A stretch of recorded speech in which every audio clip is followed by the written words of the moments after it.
நல்ல வறுத்தரைச்ச பாறை மீன் குழம்பு தான் பண்ண போகிறேன். நான் இன்னைக்கு ஒரு 5 பேர் சாப்பிடக்கூடிய அளவுக்குள்ள மீன் குழம்பு தான் பண்ண போகிறேன்.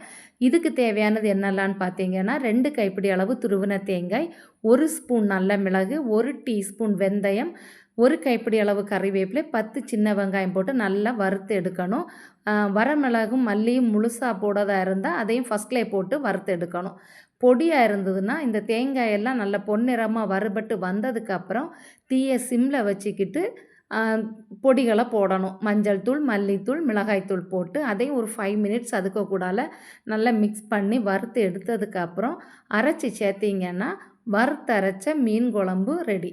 இந்த மசாலா வந்து எல்லா மீன் குழம்புக்கும், வறுத்தரைக்கக்கூடிய எல்லா மீன் குழம்புக்கும் இதே சேம் மசாலா தான்.